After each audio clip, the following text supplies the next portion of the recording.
Hello. Parity generators and parity checkers are the most essential devices in digital communication. They ensure the reliability of digital communication. Let's start our discussion by understanding what is meant by parity.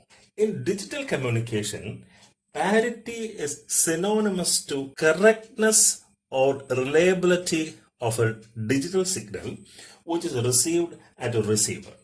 If the received signal maintains the exact features of the transmitted signal, then the received signal is said to be in par with the transmitted signal. We know that digital information is coded as binary numbers and sent through a medium to the receiver. Let the information coded be 1011. If the information received at the receiver end is 1011, then we say that the signal maintains its parity. On the other hand, if the signal received is say 1001, then the parity or correctness of the signal is broken. This correctness of the signal is ensured by the devices parity generators and parity checkers. A parity generator is used at the transmitted end or at the transmitter, and the parity checker is used at the receiving end or at the receiver. Let's start with parity generator. A parity generator generates a parity bit in accordance with some feature of the signal to be transmitted. The transmitted signal contains this additional parity bit also. From the previous example, the signal was binary coded as 1011. Along with this 4-bit binary number, a parity bit 1 or a parity bit 0 is added and sent to the receiver. This means the signal sent is either 11011 or 01011, where this 1 and this 0 are the additional bit added. In this case, it is an even parity generation, and in this case, it is an odd parity generation. What is the difference between this even parity and odd parity generations? The logic behind even parity generation is that the signal should always contain an even number of ones. In our example, 1011 is the original signal which contains 3 ones. The even parity generator will add another 1 so that the signal becomes 11011, and this is sent to the receiver. On the other hand, if we resort to the odd parity generation, the rule is that you need to have always an odd number of ones in the signal sent. So the odd parity generator will generate a 0 to be added with the original signal 1011, and finally the signal sent will be 01011. Now we need to have circuits which could generate the parity bits.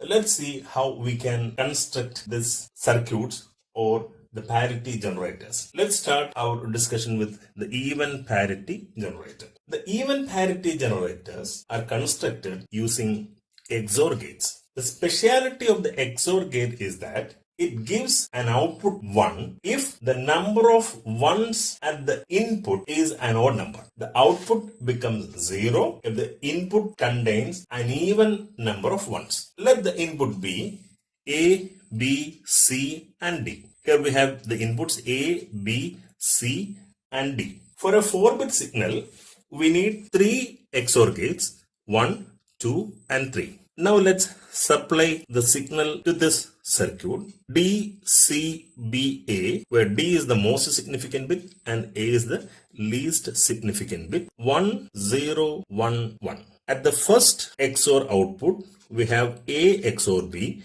1 XOR 1 will give a 0 here. At the second output, we have 0 XOR 0, which will also give a 0. And at the third output, we have 1 XOR 0, which will generate a 1.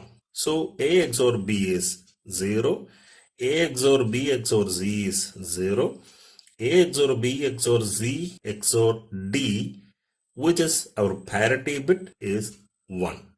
So the final signal becomes parity bit 1 followed by 1, 0, 1, 1.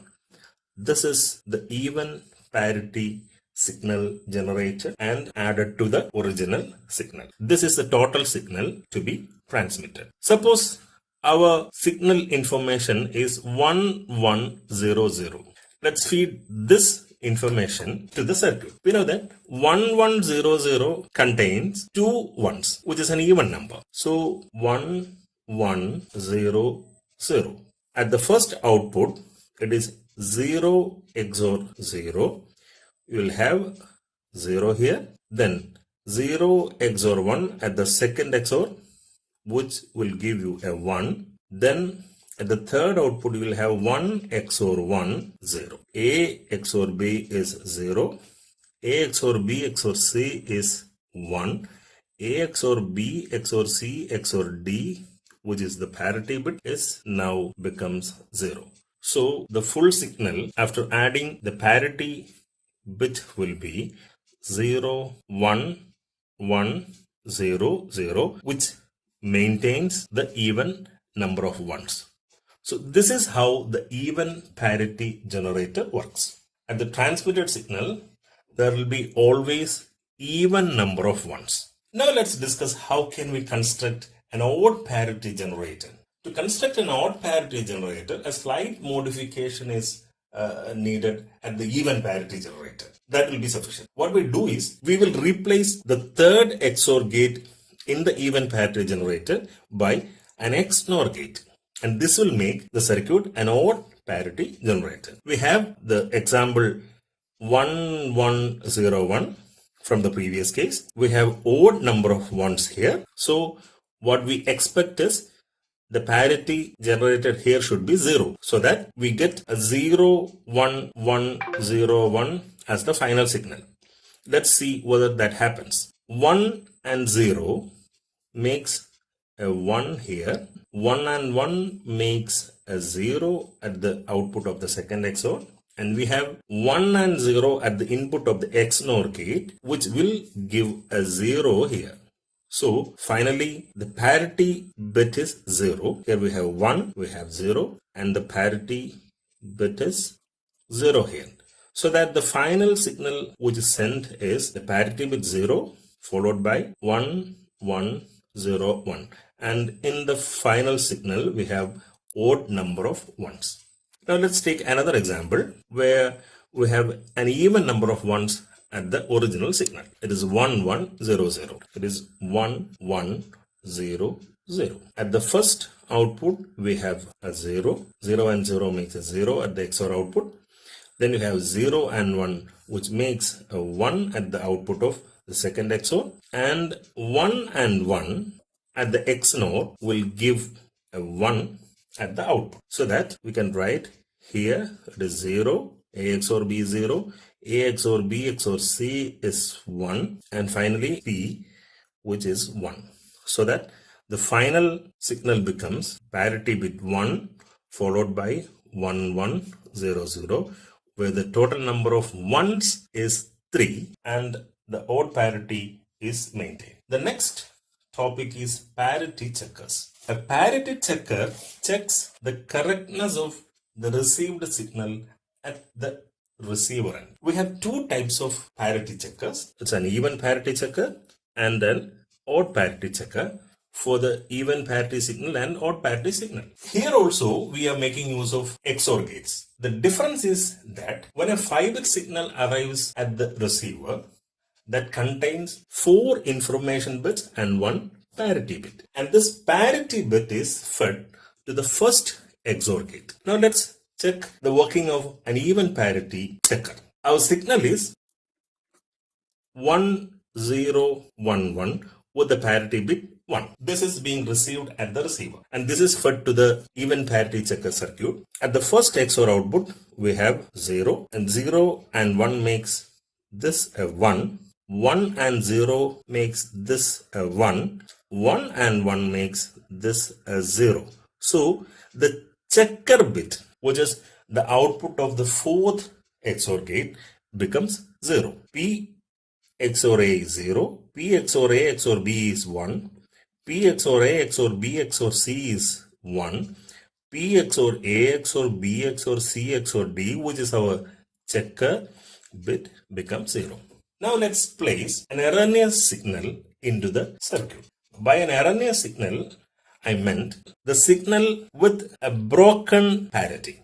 The signal is 11001, where the parity bit is 1 and the total number of ones is 3, which is an odd number which should not be there, because the signal which we expect is an even parity signal, and the parity signal is 1, and it should contain an even number of ones, but it is not there.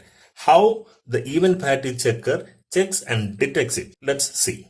And this signal is fed to the circuit. Parity signal is 1, then 1, 0, 0, 1. And the first XOR gate, we get a 0. 1 and 1 makes it 0. Then 0 and 0 makes it again a 0. Again 0 and 0 makes the third output a 0. 1 and 0 makes the output 1. So for this signal, P XOR A is 0, P XOR A XOR B is 0, P XOR A XOR B XOR C is again 0, P XOR A XOR B XOR C XOR D, which is our check bit, now becomes 1. So we can conclude that if the parity is correct, the check bit will be 0. And if the parity is broken or the signal is erroneous, then the check bit will become 1. This is how an even parity checker checks the correctness or the parity of the signal received. Finally, let's see how the odd parity checker works. The odd parity checker can be constructed by a slight modification of the even parity checker. The last XOR gate is replaced by an XNOR gate. Let's put our signal into the circuit. The signal is 1011 with a parity bit 0. This is an odd parity signal. The total number of ones in the signal is 3, which is an odd number. So the parity is correct. Let's check what happens when we feed this signal into the checker. The output of first XOR gate is 0, 1 makes it a 1. Then 1 and 1 makes this 0. 0 and 0 makes this with 0. And 0 and 1 makes this output as 0. So the checker bit is 0 here. So you may write P XOR A is 1, P XOR A XOR B is 0, P XOR A XOR B XOR C is 0, P XOR A XOR B XOR C XOR D complement or XNOR is our checker bit, which is 0. Now if the signal is in error, what happens? Let's check with an example. The signal received is 01001. The parity bit is 0 and the total number of ones is an even number, which should not be there in the case of odd parity signal. Let's feed this 0, 1, 0, 0, 1. 0 and 1 makes this 1. 1 and 0 makes this 1. 1 and 0 makes this 1. And 1 and 1 makes this 1, because this is an XNOR gate. So the corresponding result can be written as P XOR A is 1, P XOR A XOR B is 1, P XOR A XOR B XOR C is 1, P XOR A XOR B XOR C XOR D complement or checker bit is 1. So the checker bit becomes 1.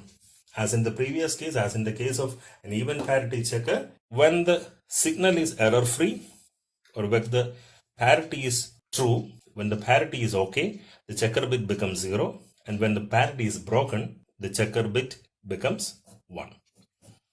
And this is the working of an odd parity checker.